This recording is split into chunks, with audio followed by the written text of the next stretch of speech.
Good evening. Thanks for joining us tonight. We begin with two late-breaking developments in our viewing area.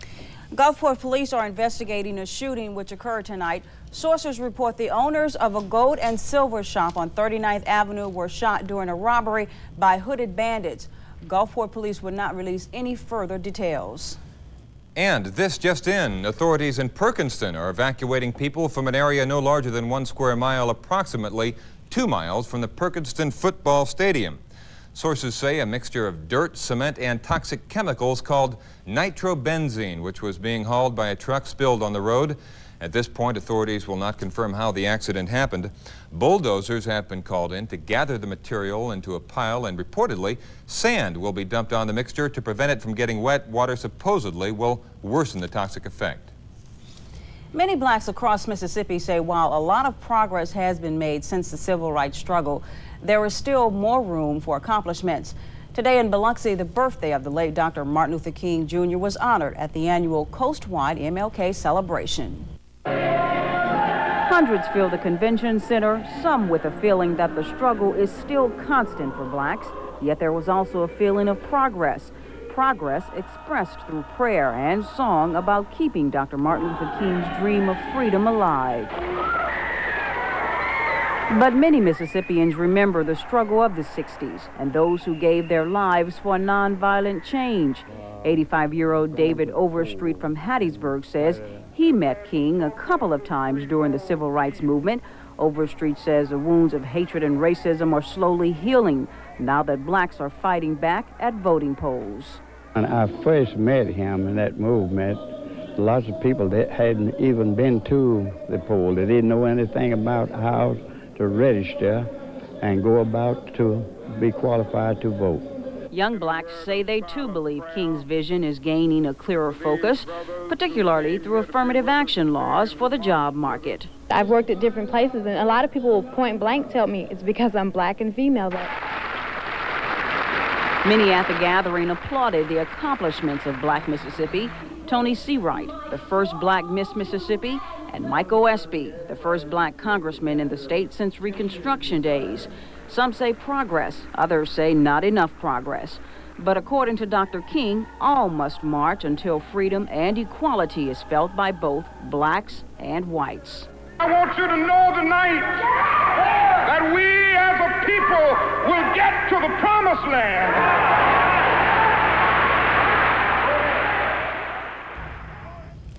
Well, if King were alive today, he would be 59 years old. In other news, for the first time in several years, Mississippi has the money to fund its higher education system at 100%. The state's first commissioner of higher education, W.R. Clear, says education in Mississippi is ready to make a giant leap forward. Clear, who became the state's new commissioner December 1st, has given the legislature a new, less complex formula for funding the state's colleges and universities. The so-called ABC funding plan would have a base of $261 million. Clear says that's a huge increase, but now the state is in a better position financially, and hopefully the university system will get its share of general fund revenues carryover. State legislators left town today after a two-day tour of the Gulf Coast tourism industry, and most of the lawmakers were optimistic about the tour and future of the Europa Star. Keisha Cook-Wilson reports. Well, some critics called it a gambling escapade, but lawmakers say the weekend was to visit the coast tourism spots and examine future growth. Lawmakers left this morning after a two-day, all-expense-paid weekend on the coast. Some of the hot spots visited were the Port of Gulfport, Bouvard, Point Cadet, the Seafood Museum, and the option to cruise the Europa Star. Those that visited the Europa Star were impressed. The issue as far as the gambling is concerned, it doesn't enter into it. I considered it more of an entertainment feature. Much the same as going to see a show or anything else. I think that it's a nice addition to all of the attractions that are located here. I'm not a night person and I'm not a gambler, but if my wife had been with me, we would have gone. But even though most of the legislature that visited the Europa are against gambling, they say that the ship is a center for entertainment, and they will consider passing a bill to allow the ship to stay in Biloxi. As an individual, yes, I think I will. I had talked to Representative Glenn Indris. I've not actually seen the bill, but from what he told me, it was a very simple 5 or 6 line bill that was an exemption. I'm all for letting the people on the coast vote on whether or not to do it. I think that's the proposal that's going to be before the legislature, and if the folks here want it, I think they should be able to have it. I personally have never supported any of the gambling measures in the past, but each issue has to stand on its own merits or fail on its demerits. Many of the lawmakers said whether or not they visited the Europa Star, their 2-day trip did not influence their decision on the legality of a gambling ship in the Mississippi Sound. The overall view of the legislatures present this weekend was not that gambling was moral, but that there is a possibility the Europa may be the key to unlock the Gulf Coast door to its ailing tourism industry. As for now, the Star is docked in Biloxi on a temporary injunction granted earlier this month to keep the boat afloat until the issue is settled. Keisha Cook-Wilson, Newswatch 13. Local officials hope operations such as the Europa Star will boost the coast tourism trade. In his 40 years of covering news in Mississippi, Bill Miner says he has never seen such dramatic changes. This week's commentary highlights the changes in state government since the inauguration of Governor Ray Mabus. Last week marked the most significant changes in leadership and political style at the state capitol this observer has seen in 40 years of covering the Mississippi scene. The inauguration of young Governor Ray Mabus and the wholesale turnover of committee chairmanships in the Mississippi House certainly were historic beginnings of a new political era in our state.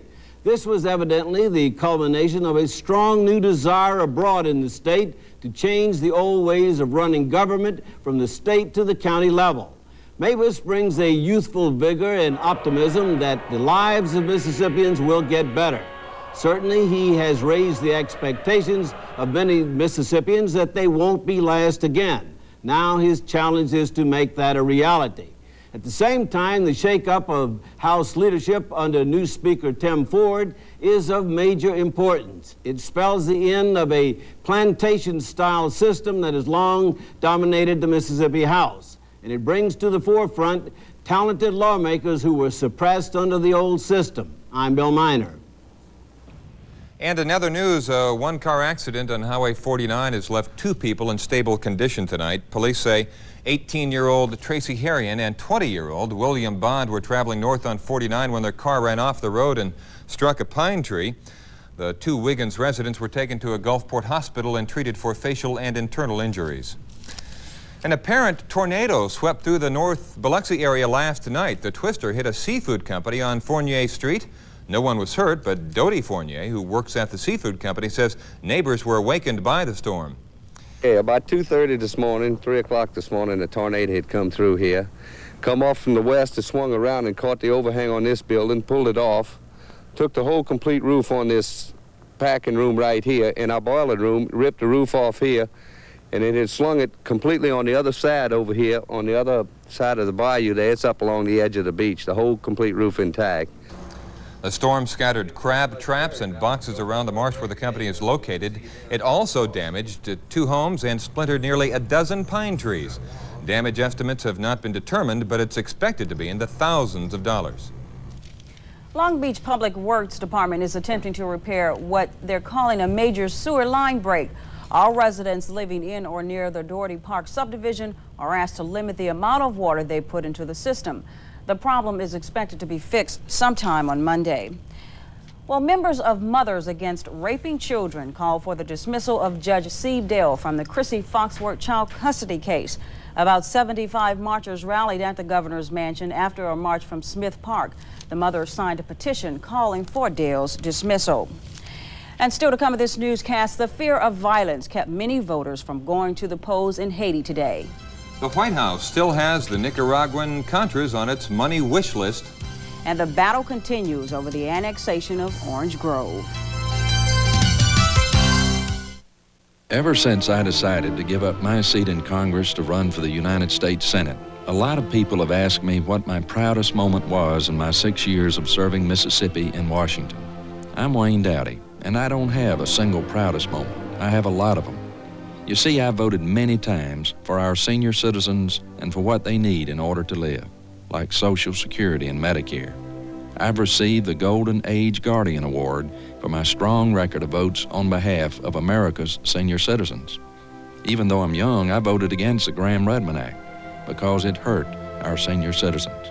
More than that, I've worked shoulder to shoulder with great congressional leaders to protect the benefits Mississippi's senior citizens need and deserve. I have a record in Washington, and I'm proud of that record. I'm Wayne Dowdy, and I will always remember who I am, where I come from, and who sent me. Wayne Dowdy, ready for the United States Senate. Ready? 1, 2, 1, 2. Up, down. You can do it. 1, 2. Touch your nose. Drink a diet soft drink with all the fun and all the taste of a regular soft drink. And exercise your good taste. Lighten up. Diet 7-Up. This is the all-new Pontiac Grand Prix. Motor Trend called its advanced design squarely in step with the 90s. They said its spectacular interior was slick and high-tech. They said the Pontiac Grand Prix's handling put it on par with the finest European touring machines. The 1988 Motor Trend Car of the Year. See it at Burt Allen Pontiac, Ed Saylor Pontiac, Schubert Pontiac, and Precision Pontiac. Opposition in the community of Orange Grove is mounting, which has promised Gulfport a rocky road filled with legal obstacles in the city's path toward annexation. I believe that it's probably going to be the most complex litigation on annexation in the history of the state. Tuesday night, the Gulfport City Council is expected to pass a resolution to annex land north of the city totaling 58 square miles. Then the issue goes to court. If successful, the city's northern border would be the Little Biloxi River, and some Orange Grove residents say the city's prize would be a thriving revenue-generating community. However, some in Gulfport would rather not view annexation as a hostile takeover and consider the effort best for everyone. I'm in a lot of ways in favor of metropolitan government. In my opinion, this is the next best thing. They want to retain their identity. I understand that. Orange Grove will always be Orange Grove, whether it's a part of Gulfport or not. Just like Hansborough is still Hansborough. It's a part of Gulfport, but it's still Hansborough. Even though the city will have their request to annex before the courts first, legal counsel for Orange Grove says the attempt to take over will fail. Primarily because of new legislation that has been passed in this last year or two that has not been ruled upon by the state Supreme Court.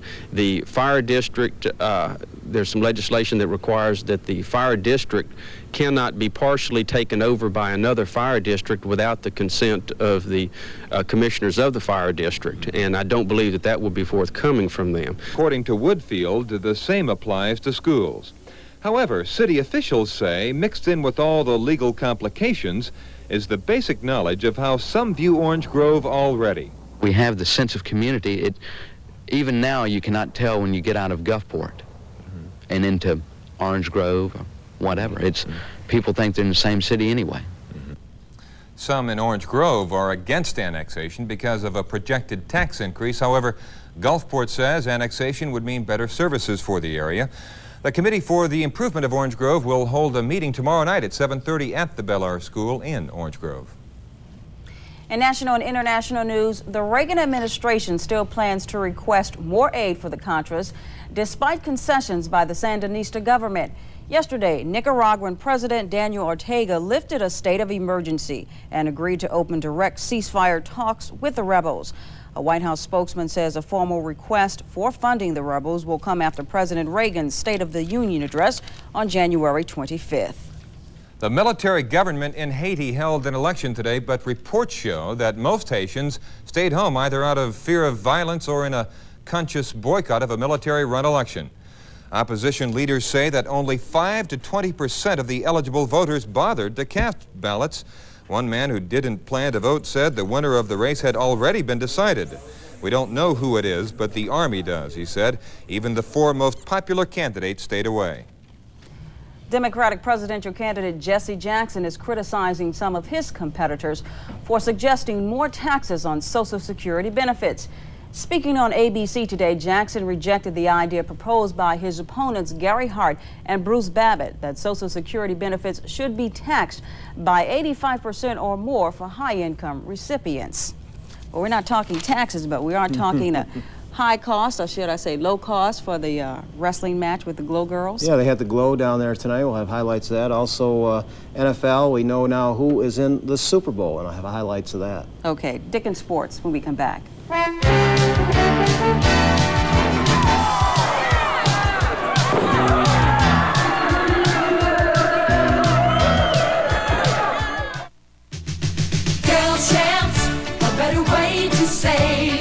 No matter how you fix your favorite salad, or serve your favorite fruit, or prepare your favorite vegetables, you know the place to start. Deschamps, because you can always depend on Deschamps for quality and variety. And nobody beats Deschamps everyday minimum pricing. Day in, day out, nobody beats Deschamps prices.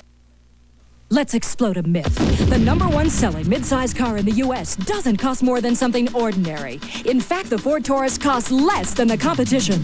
Over $400 less than Cutlass Sierra and Buick Century, $1,000 less than Honda Accord, and over $5,000 less than Nissan Maxima. Plus, the Taurus has $500 in free options. Combine the $500 in option savings with $600 cash back from Ford and save $1,100. So explode the myth. A new Taurus is only $11,806. Buy yours today from Butch Austerlet Ford in Gulfport.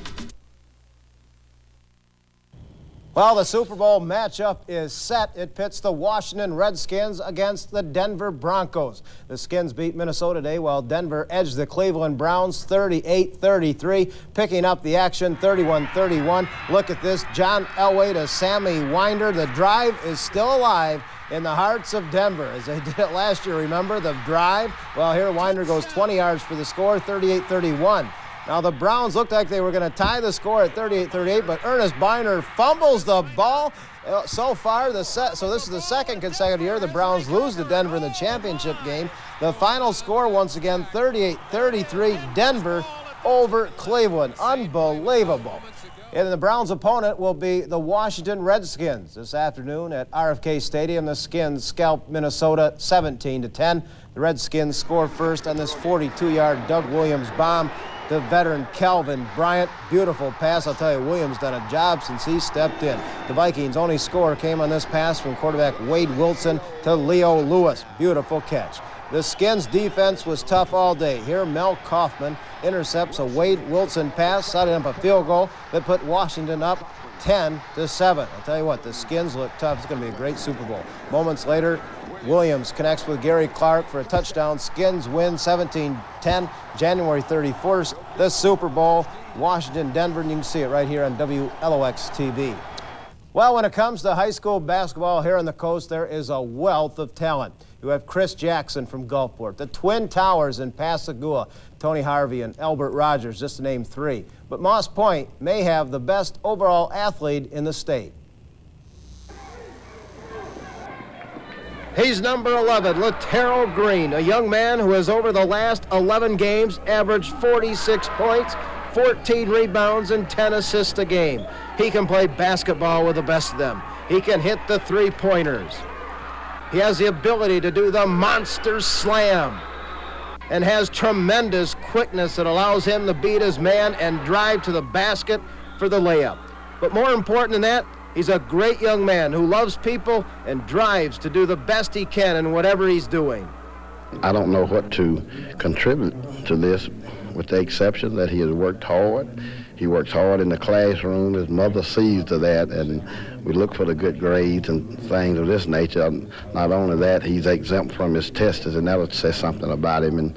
And all the people that's recruiting him give him a great name also. His mother watches every game, knowing that this will be his last year of high school ball before he goes on to play college basketball. She respects her son as much as anyone.